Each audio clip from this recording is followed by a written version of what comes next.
प्रत्येक रचना के मूल में उद्देश्य निहित रहता है। रचना लेखक किसी उद्देश्य से प्रेरित होकर ही करता है। जिस उद्देश्य से प्रेरित होकर रचनाकार रचना करता है, कहानी का वही प्रतिपाद्य कहलाता है।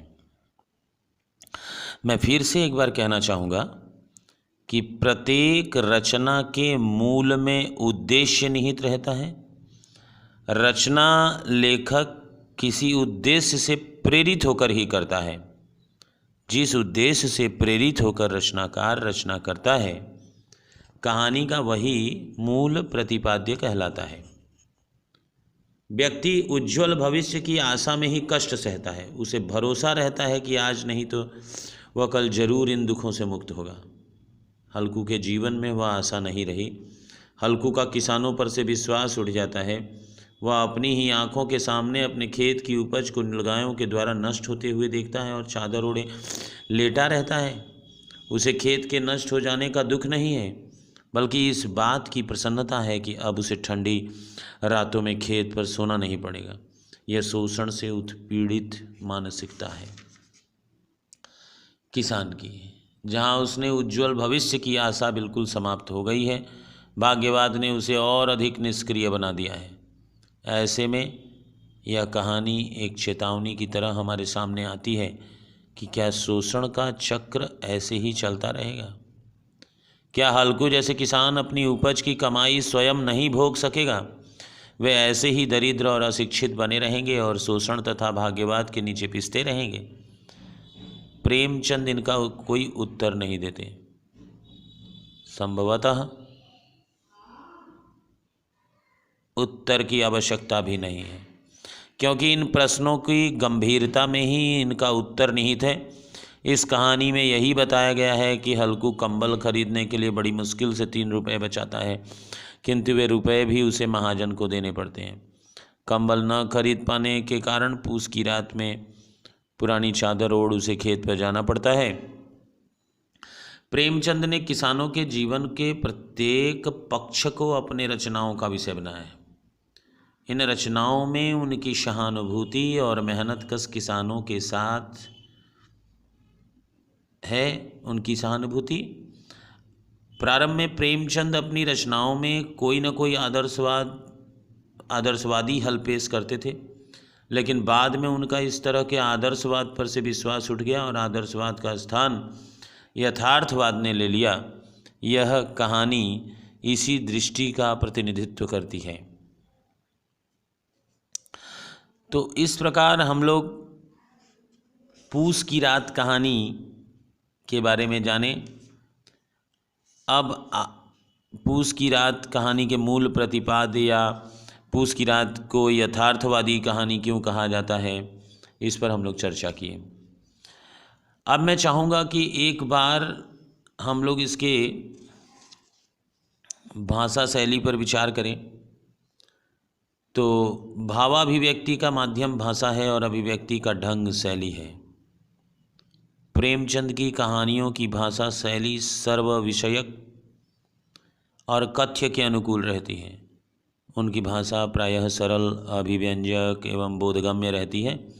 कहानी की रचना भाषा में होती है और भाषा का कलात्मक उपयोग कहानी के कथ्य और प्रतिपाद्य को संप्रेष्य बनाता है। इसलिए कहानी रचना के लिए इतना ही पर्याप्त नहीं है कि कहानी का कथ्य और प्रतिपाद्य उत्कृष्ट हो, वरन यह भी जरूरी है कि वह उत्कृष्टता कहानी में अभिव्यक्त भी है। यह अभिव्यक्ति भाषा के माध्यम से ही होती है। कहानी का कथ्य अलग अलग शैलियों को संभव बनाता है। इस प्रकार शैली और भाषा कहानी की संरचना के मुख्य अंग हैं। पूस की रात प्रेमचंद की अत्यंत प्रौढ़ रचना मानी जाती है। यह कहानी जितनी कथ्य और प्रतिपाद्य की दृष्टि से महत्वपूर्ण है, उतनी ही भाषा और शैली की दृष्टि से भी। यह कहानी ग्राम्य जीवन पर आधारित है, लेकिन प्रेमचंद की आरंभिक कहानियों में जिस तरह का आदर्शवाद दिखाई देता था वह इस कहानी में नहीं है। इसका प्रभाव कहानी की शैली पर भी दिखाई देता है। प्रेमचंद ने इस कहानी में अपने कथ्य को यथार्थपरक दृष्टि से प्रस्तुत किया है, इसलिए उनकी शैली भी यथार्थवादी शैली है। यथार्थवादी शैली की विशेषता यह होती है कि रचनाकार जीवन के यथार्थ को उसी रूप में प्रस्तुत करता है जिस रूप में वे होती हैं, लेकिन ऐसा करते हुए उसकी दृष्टि सिर्फ तथ्यों तक सीमित नहीं होती। इसके विपरीत वह जीवन की वास्तविकताओं को यथार्थ रूप में इसलिए प्रस्तुत करता है ताकि उसके बदले जाने की आवश्यकता को पाठक स्वयं महसूस करे। दूसरे यथार्थवादी रचनाकार यथार्थ के उद्घाटन द्वारा पाठकों को समस्या का हल नहीं देता, पर उन्हें प्रेरित करता है कि वह स्वयं स्थितियों का बदलने की आवश्यकता महसूस करे और उसके लिए उचित मार्ग खोजे। इस कहानी में प्रेमचंद की दृष्टि यथार्थ के उद्घाटन पर टिकी है। वे न तो हल्कू को नायक बनाते हैं न खलनायक। वे इस समस्या का कोई हल भी प्रस्तुत नहीं करते। कहानी की रचना वे इस तरह करते हैं कि जिससे कहानी में प्रस्तुत की गई समस्या अपनी पूरी तार्किकता के साथ उभरे। यदि पूस की रात का विश्लेषण किया जाए तो इस बात को आसानी से समझा जा सकता है कि कहानी का आरंभ एक छोटी सी घटना से होता है। हल्कू के यहाँ महाजन कर्ज मांगने आया है। हल्कू 3 रुपये उसको दे देता तो उसे केवल कंबल खरीदने के लिए जो उसने केवल कंबल खरीदने के लिए जोड़े हैं। इसके बाद कहानी इस प्रसंग से कट जाती है। दूसरे भाग से कहानी में एक नया प्रसंग आरंभ होता है। पूस का महीना, अंधेरी रात है। अपने खेत के पास बनी मड़ैया में वह चादर लपेटे बैठा है और ठंड से काँप रहा है। सर्दी में ठंड से काँपना पहले प्रसंग से कहानी को जोड़ देता है। जब हल्कू को मजबूरन 3 रुपये देने पड़े थे। यहाँ पहले प्रसंग में उठाया गया सवाल भी उभरता है कि ऐसी खेती से क्या लाभ जिसे किसान की बुनियादी ज़रूरतें भी पूरी नहीं होती, यानी लगातार शोषण और उससे मुक्ति की संभावना का अभाव अंततः किसान की ऐसी मानसिक स्थिति में पहुंचा सकता है जहां कहानी के अंत में हल्कू पहुंच जाता है। कहानी के अंत में नीलगायों द्वारा खेत नष्ट होते देखकर भी हल्कू अगर नहीं उठता तो इसका कारण केवल ठंड नहीं है। यहाँ हल्कू में अपनी उपज को बचाने की इच्छा खत्म हो चुकी है। इस तरह समस्या की भयावहता का चित्रण करता हुआ कहानीकार कहानी को समाप्त कर देता है। पूस की रात की शैली की यही विशेषता है कि इसी यथार्थवादी शैली ने उनकी इस रचना को श्रेष्ठ बनाया है। अगर भाषा की बात करें तो प्रेमचंद की कहानियों की भाषा बोलचाल की सहज भाषा के नज़दीक है। उनके यहाँ संस्कृत, अरबी, फारसी आदि भाषाओं के उन शब्दों का इस्तेमाल हुआ है जो बोलचाल की हिंदी के अंग बन चुके हैं। प्रायः वे तद्भव शब्दों का प्रयोग करते हैं। वे कहानी के परिवेश के अनुसार शब्दों का चयन करते हैं। जैसे ग्राम्य जीवन से संबंधित कहानियों में देशज शब्दों, मुहावरों तथा लोकोक्तियों का अधिक प्रयोग होता है। वाक्य रचना भी सहज होती है। लंबे और जटिल वाक्य बहुत कम होते हैं। प्रायः छोटे और सुलझे हुए वाक्य होते हैं ताकि पाठकों तक सहज रूप से संप्रेषित हो सकें। पूस की रात कहानी ग्रामीण जीवन से संबंधित है, इसलिए इस कहानी में देशज और तद्भव शब्दों का प्रयोग अधिक हुआ है। जैसे तद्भव शब्द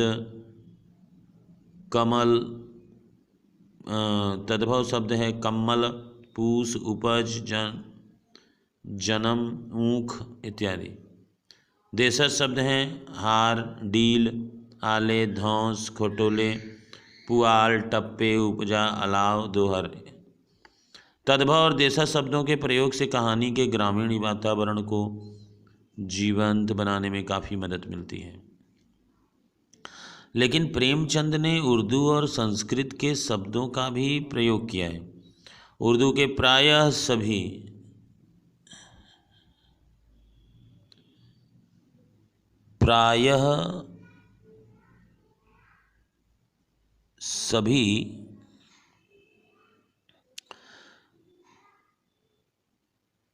ऐसे शब्द जो हिंदी में काफ़ी प्रचलित हैं प्रयोग किए गए हैं, जैसे खुशामद, तकदीर, मज़ा, अरमान, खुशबू इत्यादि।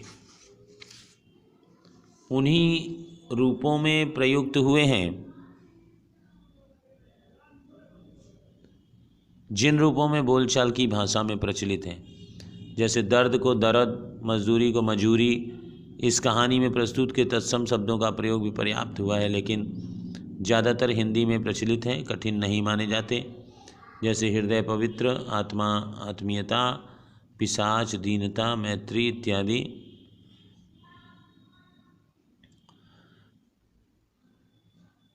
जबरा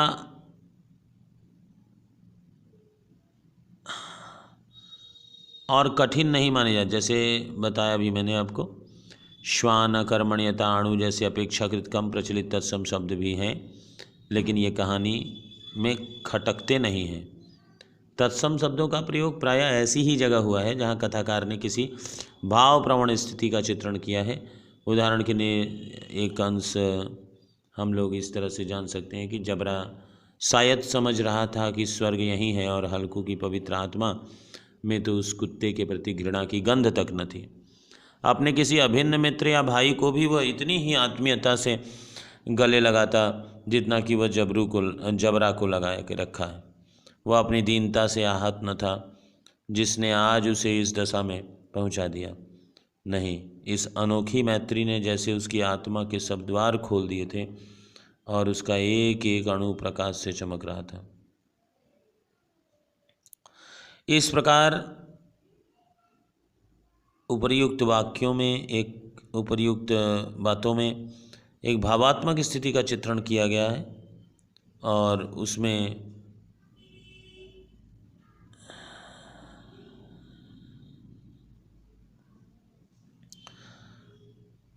आज उसे इस दशा में पहुंचा दिया। नहीं, इस अनोखी मैत्री ने जैसे उसकी आत्मा के सब द्वार खोल दिए थे और उसका एक एक अणु प्रकाश से चमक रहा था। उपर्युक्त वाक्यों में जो कुछ भी हम लोग अभी चर्चा किए, प्रेमचंद ने यह हमेशा ध्यान रखा है कि तत्सम शब्दों का प्रयोग करें जो हिंदी भाषा की स्वाभाविकता के अनुकूल हो। प्रेमचंद की रचनाओं में शब्दों का प्रयोग अत्यंत सतर्कता के साथ होता है। कोई भी शब्द फालतू नहीं होता तथा उनके अर्थ की अधिकांश रचनाएं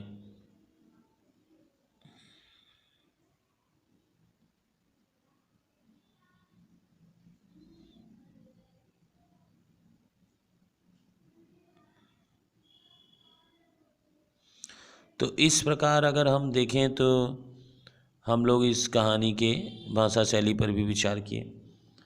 चलिए, काफ़ी लंबा हो रहा है और तब तक के लिए हम लोग अगले क्लास तक इंतज़ार करते हैं और फिर मिलते हैं एक नए क्लास में। आप लोग मेरे चैनल को ज़रूर सब्सक्राइब कर दीजिए, बेल आइकन प्रेस कर दीजिए ताकि आपको नई नई बातें मिलती रहें। आप दुबे सर को पॉडकास्ट साइट्स पे भी सुन सकते हैं।